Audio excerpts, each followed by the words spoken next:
All aboard and welcome to our podcast, GoddeSShips. For those of you who are returning, thank you for your continued support. Welcome back. And for those of you who are just joining us, welcome.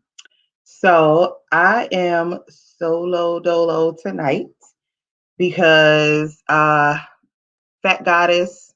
had to handle some business in terms of what was going on with, as you all know, Goddess of the Coin and some stuff with her son. So she's not on tonight. And FloydGod has some personal stuff going on as well. So y'all just got me tonight. Congratulations to you. So anyway, I'm still gonna do shirt cam as usual. I don't have to big myself up because it's just me. So my shirt tonight says you can't win the game if you don't know the rules. Hashtag checkmate. So I am Keely, the Soul Snatching Goddess. I've already told y'all about FACKTgoddess, FloydGod, where they are for tonight. They will be back next week. So tonight, I'm not doing a relationship episode. I'm going to be reviewing the Amazon Prime original, Them. I don't know if y'all have watched it, been watching it, like it, love it. If you have not, you need to go and see it. It is quite the film. That's just their art for the actual show. It's amazing. If you haven't seen it, you need to watch it. It's a little different, a little scary, might put you on edge. It's very serious, some of the subjects, but it's worth the watch. Anyway, so we as a podcast have decided that once we watched it, we wanted to review it. We'll review each of the 10 episodes separately. So we'll begin tonight with episode 1, titled Day 1, which actually covers day 1 and 2. So first, a little background. Them was created by Little Martin at the SXSW, and that's a tongue twister, Film Festival. It won the Audience Award under the Episodic Premiere category. It is a story about a Black family which are the Emerys, that move into an all-white neighborhood of Compton. And yes, back in the day, Compton was all white. Supernatural evil forces within and racist neighbors across the street, next door, and all around terrorize their lives. The series takes place beginning on September the 14th, 1953, and follows the family for 10 days.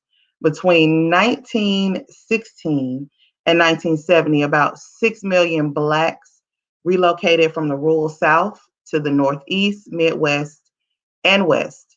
Blacks were drawn to California on the promise of industrial jobs and to leave the Jim Crow South. This is known as the Great Migration. So I'm giving y'all a little history within this whole play. So some of that stuff I didn't actually know, especially about Compton being all white. I don't know if y'all knew. And also, I knew about the Great Migration, but I didn't realize that it was 6 million Blacks. We was moving. We was like out of here. I live in the South, so I guess my folks said they was gonna stay. The main characters in this episode are the mom, which her name is Livia, but they call her Lucky Emery, and she's played by Deborah Ayarinde. The dad is Henry Emery. He's played by Ashley Thomas. Their eldest daughter is Ruby Lee Emery, played by Shahidi Wright Joseph. The youngest daughter, Gracie Emery, is played by Melody Hurd. And the woman, and that's her title, is played by Dale Dickey. And the neighbor, Elizabeth Betty Wendell, is played by Allison Peel. So, in commenting about whoever chose this cast, you did your job.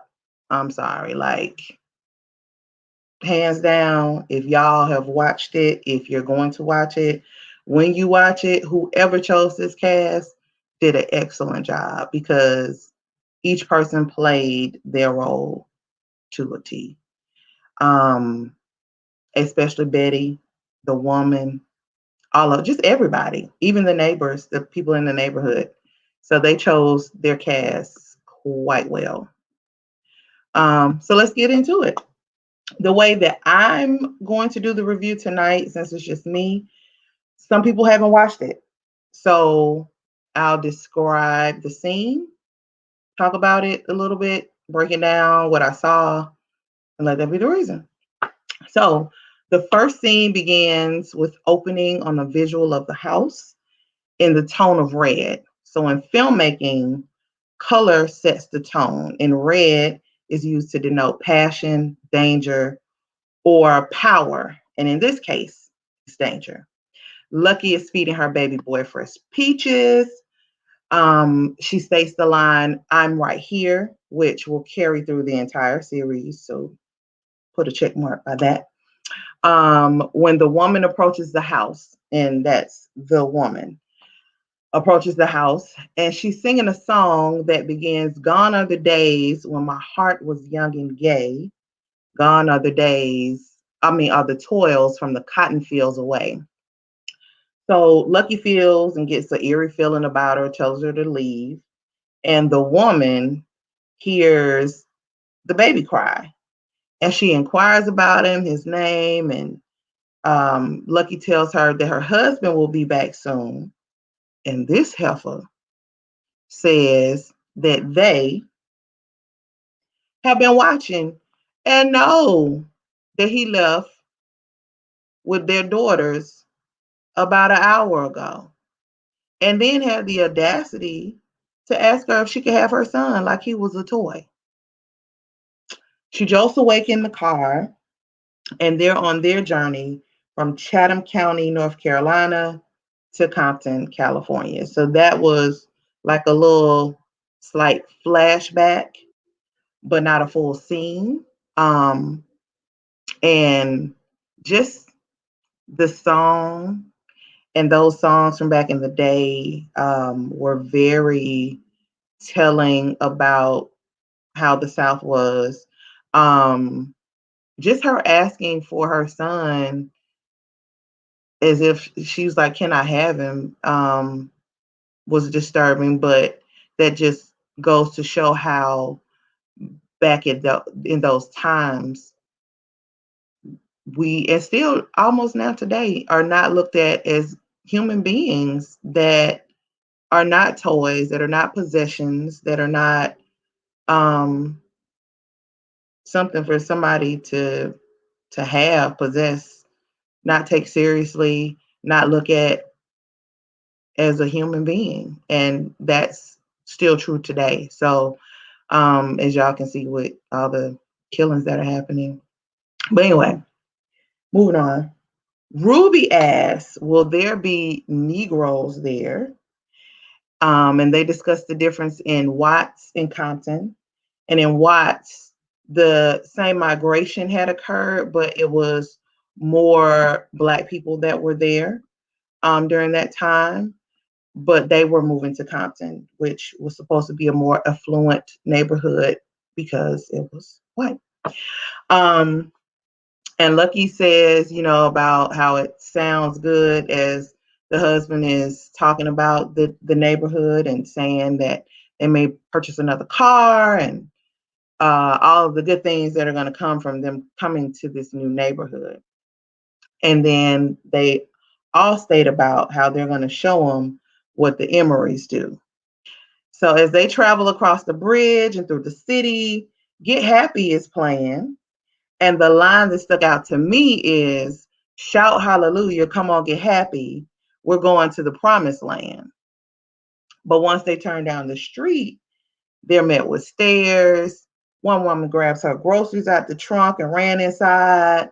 Like, they are looked at like they some ostriches walking down the street in the city. Like, the music changed and kind of slowed down to a draw, but it was still playing Get Happy, but it just was distorted because as you're looking at Lucky's face as they're approaching their driveway, you can see the bit of concern that is hitting her because of the stairs. But then she puts on her smile and her happy face for her kids and her family, and they get ready to go into their new home. They're greeted by the real estate agent to sign their paperwork. And this is when Lucky sees the covenant clause that's on the form. And the covenant states, no lot in said tract shall be sold, rented, or leased to any person whose blood is not entirely that of Caucasian race. No person of Negro blood or heritage shall occupy the premises, notwithstanding domestic servants actually employed by a person of a Caucasian race. So this portion on the contract was just had an X through it. And Lucky asked about it. And the real estate agent says to Mr. Emery or Henry, she's like, we talked about this. Covenants isn't legal anymore. It's just a red line now. And that even kind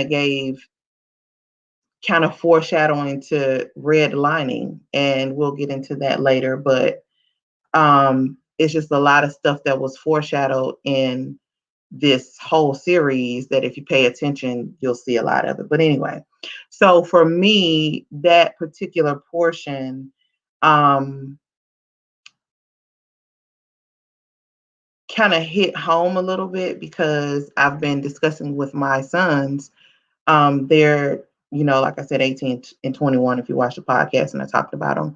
And so my idea, because at some point they're going to be on their own, have their own, my expectation, have their own home, family, and whatever it is that I own will be left to them to sell, rent, or whatever.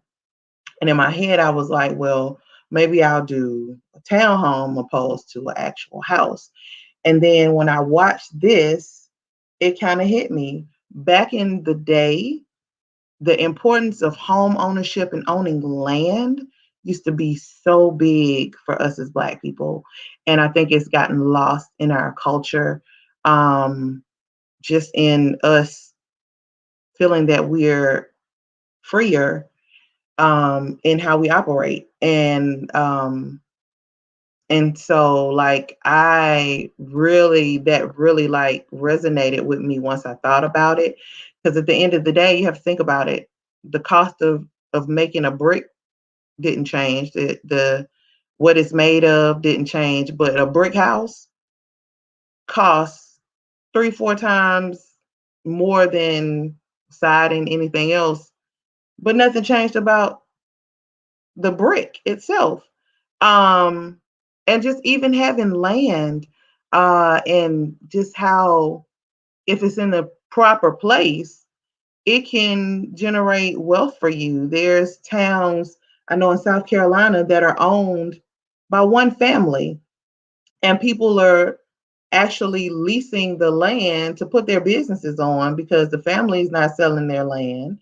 But if you want to operate there, you got to go through the family. So it's like we don't put or place that value of home ownership like we used to. Like when we see our friends and they post their homeowners, yeah, we praise them at that particular point in time.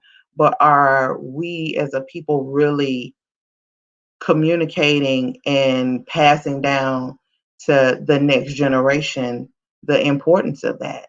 Because I know for me, I was like, oh, I could just, get a condo or a townhouse and ain't got to maintain nothing. But then when I thought about it, what would I be leaving for my grandkids? Because Big Mama's house was the house, and it had a yard, and it had land, and it had rooms. And if you wanted to go visit for the summer, you didn't have to stay in a hotel. You stayed at the house because she had rooms. And it just, we've gotten away from a lot of that. And I think it's a little sad, but it kind of hit home as I was watching this. So I was glad that I watched it and can reevaluate what I'm doing, how I'm operating, and what I'm leaving for mine. So yeah, anyway. So as the hours pass, more people are gathering in the streets as night approaches. And then they cut to Lucky being found by Henry in the kitchen table and she loading her gun. And she states it's midnight and this is straight out the movie. 5 crackers are outside that window. And she said they think that everything is theirs. He tells her, we got this. They will never take from us again. No more running. To which Lucky responds by cocking her gun and she says, if one of them gets squirrely, ain't no warning. So I know now in today's society that there are a lot of people who are getting their concealed carry license and purchasing guns and walking around with it on their hip. And I mean, you know, I felt how she felt threatened with it's midnight. Like y'all are this nice town of people that y'all all work and the husbands go to work and everything. And y'all standing outside of my house at midnight, like you watching me like I'm in prison. I just moved in. That's it. I just don't want to let my kids go to school, live in a nice house just like you, but whatever. So now we're at day 2. And we begin with the 5 housewives gawking at the milkman. And and as they're gawking at the milkman, one of them says, but he only has eyes for Bets, which is Betty, the neighbor from across the street. Keep that in mind as well. Put a little check mark by that because we're going to review that again. But anyway, so they state that they're just going to have a little fun and that they start gathering with their lawn chairs and little tables outside of the Emery's home. And they even had women called the PTA to acquire more women than the women that were in the neighborhood. And they all set up in the street and played their little radios on different stations facing the Emery's home. So as Henry is getting ready for work, Lucky tells him she's proud of him. Lucky then goes to be with the girls, Ruby. And Ruby asks, how long are they going to be out there? To which she's answered, until they tire themselves out or your mama beats their ass. Now, when I say that ain't nothing but a black mama response, that's a black mama response. But anyway, so in looking at this, I'm asking myself, because I constantly thank God for me being born in the era that I'm born in, because I know me. But anyway, I had to ask if I would have stayed inside like she did, or would I have had to go outside? And I'm such a petty Betty. Like, I think I would have figured out turning the hose on some kind of way or throwing some water in the pot and throwing it at them and on them, because they would have got up and they would have got from in front of my house and they just would have had to call whoever they had to call, but they would have been wet. I know that much. I wouldn't have hurt them, but you would have been wet and your radios would have been messed up because I was going to throw some water on y'all asses, because you're not going to stay in front of my house all day. But again, Lucky stayed in the house. She kept putting her stuff up. She was calm, even though she was mad and called her a stupid bitch. And looking at them outside. But like I said, again, I'm glad that I was born in the time when I was born, because that was rough, just having to be silent in somebody doing that. So it was just, and but anyway. So in her being in the room, she asked her daughter Ruby, why are you my Ruby? And she says, because I shine. And she asked Grace, why are you my Grace? And she said, because Daddy saw me and said amen. So in watching this, there are a lot of words of affirmation that are given within the family. And I give words of affirmation to my boys, because I know that it's needed in today's society. Like one of them is, your brain is amazing, use it. I have, and especially as they were coming up, like I wanted to make sure that I instilled in them that their brain is amazing. All they have to do is use it. Because for Black boys, I feel like they are at the back of the line in terms of how they have to perform and what they have to do and how they have to show up in the world every day. Like they are behind white males, white females, Asian males and females, even Hispanic males and females, in terms of certain things. And they have to run twice as hard, work twice as hard, if not 3 or 4 times, to prove that they are on the same playing field as everybody else. And even in them showing up in that way, people sometimes still look at them as though somebody gave them something, and that they don't belong, or that what they have accomplished is less than what somebody else has. So I have to tell them all the time and instill in them constantly since birth that you are amazing, that you shine all the time, and it's in you, it's innate. You were born with it. Your mama's smart, you got her smarts. He used it. But anyway, um, so with affirmations in the comments, you all can also, if you have affirmations that you give, or that you were given, if you would comment those, we'll address those in the next episode as well. Do remember, we do watch your comments. We respond to your comments. So we like those. Anyway, um, so she tells them that they're going to do this thing one time and one time only, which was go to school out the back door and across the yard, and they walked Ruby to the bus stop so that they would avoid all the people out front. Dad's first day at work, he gets there and the receptionist is on the phone and she's very dismissive. And she tells him the kitchen is on the 3rd floor. And so he's trying to ask her something and she repeats, like, I just told you the kitchen was on the 3rd floor. But then he says, when you get a chance, can you let me know where engineering is?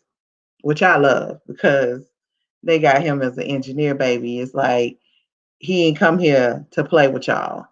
Engineer status, okay? Send me the right way. And it ain't to the kitchen. And there's nothing wrong with people being in the kitchen, but he was saying, but anyway. So the janitor hears this and he volunteers to show him where engineering is. And she's like, thank you, because I have no time for whatever this is this morning. Really? Really, bitch? You don't have time to date, but see that again, that goes back to why I am glad that I was born in the era that I was born in, because this mouth was not born back then. Oh, they would have got me. Jesus, they would have got me because I would. But anyway, so as they walk, he asks where is he living. He told him in Compton, and he tells him that the white folks in Compton are straight up evil. Once they get to the department, he tells Henry to show these F.A.C.K.Ts what we do. And so I've heard people refer to F.A.C.K.Ts, but I had no idea what it meant. So I had to, of course, look it up. Even though the FACKTgoddess isn't here tonight, I'll be the FACKTgoddess for y'all. So it is a slang that's derogatory or offensive to a white person. The roots are in Pig Latin and militant or political origin for a foe. So as you can see, Old Faye was a foe for Black people. And so, but even then it went to, this man did not know Henry from a can of paint. First time meeting him, to show him where that department was, and he's still even giving words of encouragement, like show him what we do. Going back to the show, the Emerys, show them what the Emerys do. So but that's back in the day. That was what we did. We praised and affirmed our people. We don't always do that now, and it's that crab in a bucket syndrome where somebody else can't win and you win as well. Like it's only me. I can only be the one to win. When it's so much out here, it's enough of the pie for everybody to get a piece and still have some left over. So if you have the chance to big up somebody, give them affirmation just because, do it. It's not going to hurt you. It ain't going to change your day. It may change theirs, and you never know. So saying something nice, affirming to somebody when you see them doing their thing, just do it. Like, just because, and see what it makes, a difference it makes. Because we need to start back doing that, period. Anyway, so the scene back at home is with Grace and Lucky in her bedroom. She talks about her teacher in the book named Miss Vera. She gets up and she starts singing the Gone Are the Days song from in the beginning that the woman was singing. And her image is flashing between regular color and red tones. And I already told y'all what the red tone means. So her mom gets very shaken and disturbed by her singing this song. And she knows she's never sung it to her. So she goes over and asks her, where did she learn that from? She's shaking her because she's still singing it. It's almost like she's in a possessed mode as she's singing this song. It's really, ugh. But anyway, so as she shakes her and she tells her, where did you learn that song? She said Miss Vera taught her, the teacher in the book. And she's like, you got to stop singing that song. And she's like, why? It's a good song. And she's like, not for a little girl like you to be singing. And she goes to call her mama stupid. Baby, before mama knew it, she slapped her right back into reality. She's like, mama. Because at the end of the day, black mama still don't play. Whether it's 1953, 43, 33, 2093, it don't matter. Black mamas don't play. Don't get slapped into next week, boo-boo. Get it right. So now we go to the scene where the wives are discussing how they have nothing against colors. I have a colored maid. Why would you want to stay somewhere you're not wanted? One says the NAACP stands for Negroes are actually colored people. And Betty suggests the Emerys are exhausted. And one of them says, well, how can you tell that colored people are exhausted? All sentiments that were had back in the days, just like the statement, I don't have anything against black people.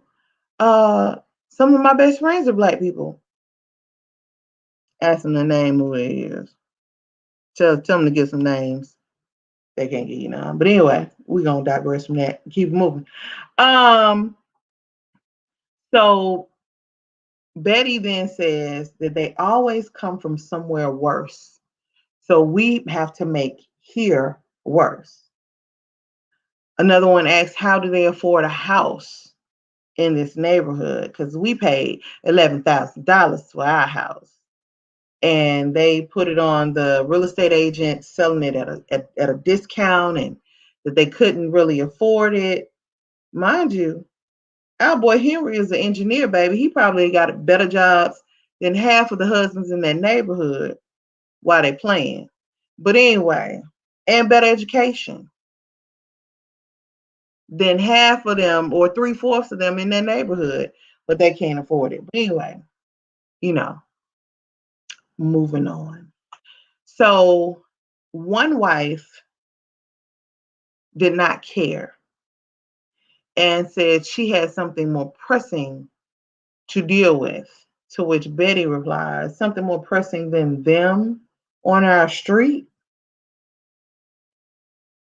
Hence. Then the men discussing in a whole nother area, because back in the day they didn't commingle and talk about stuff. They were discussing about that they have to keep a pressure on them to get them out. They discussed tactics of what they could do to the family in order to try to run them off. So one of them was putting thumbtacks in the driveway and flattening, causing them to flatten the tires. One suggested a brick through the window. Another suggested killing the dog. So in all of their consensus of things to do, they chose to kill the dog. So they began to talk about the family themselves. And one says the older girl is who he's worried about. And he says, how old is she anyway? We don't know. She could be from 8 to 30. How can you tell? And says that he doesn't want any mud babies. So this is like, for me, in terms of how he associated her age, because you could tell that girl was 12, 13, 14 maybe. And looking at how he said 8 to 30. So going back, and I don't know if y'all remember this, there was a young man that was at the playground playing with a toy gun. And the person who called described him as a grown man. And this was like, I think he was 13 or 14. But that goes into how people look at our young men and women as being older than they are, and not treating a child as a child. I tell, like when my boys were younger, I would tell them all the time, because my youngest is quite tall. Like he's like almost 6 feet now, and he's 19, but he's almost been that height since he was in high school, 9th grade. So it's like they're looking at you as though you're older than you are. And when they approach you, they're not approaching you like the child that you are, and knowing that you have a childlike mentality. They're approaching you as a grown man and questioning you like you're a grown man. And I've always told them, say how old you are. And especially when he was too young to have an ID, I was like, let them know how old you are and tell them to immediately call your mother. Tell them, I need you. I'm a minor. I need you to call my mom and say how old you are, and don't make any sudden moves. And it's sad. It's so sad that we have to teach our kids that way. But we do, in order for them to make it home, and just at looking at how the world perceives them, is a sad thing as well. And then when he said he doesn't want any mud babies, like that term just because you look at the mixture of the two races is becoming mud, like a mess, in other words. And so I don't know, it just hit me in a different way. Just listening to how they gathered and spoke about candidly about the Black family. And that's how back in that day we were looked at. And even, like I said again, to some extent today. Gracie goes to find the family dog, and she's encountered by Miss Vera, who chokes her, and she screams. And the dad and the mom come running, and he finds the dog dead in the basement. Lucky is infuriated. She takes the gun outside and begins screaming, "Stay away from my family. Stay away from my house." The dad runs outside, takes her in the house, and the out music that is playing is Home by Diana Ross. So, again, all the music, the color tones, the uses that infer what's to come in terms of like things like saying about the red line. I found that this series is quite thought provoking. Initially, when I was first watching, I was like, who made this? Why did they make this? And why am I still watching? Because I was intrigued, I was caught up, and I kept watching. And I'm glad that I did, and I'm glad that I finished because it was quite a good watch. And so I know a lot of people miss some of the stuff in getting lost in the reasoning behind it. I think as we go on reviewing the episodes, because I'm a movie person, I'll kind of point out things that you may not have realized was going on, hopefully. And if you see things that I didn't mention, I hope that you would suggest them or be on live and say your comments. I look forward to doing the rest of these episodes with the Fat Goddess and FloydGod when they return next week. We will also have on our regular Monday night where we are still doing our relationship discussions. And so I'm not the Fat Goddess, so I will not be doing an I love you but still send your suggestions to her so that she can have those. That email for her is FACKTgoddess@gmail.com, and that is FACKT goddess@gmail.com. It will also be in the description below. Please, please, please comment on the review, comment on how you felt about episode 1. We will be doing episode 2 next week. Thank you all for joining me, even though I was by myself, solo dolo. So this will conclude the show for the evening. Thank you again for joining me as we do our best to give you the content that you deserve. Feel free to keep the conversation going below in the comments. Again, like I said, we do look at those and comment back. And then as we're going forward, because this is its own set of episodes, we can also refer to those comments if you comment later in the next episode. So again, thank you for watching. If you have not, make sure to thumbs up this video, share, tell a friend, tell a friend, tell a friend, subscribe, click the notification bell, and see you next week on GoddeSShips, because every ship matters. All ships ain't the same, and life is lived on ships. Good night.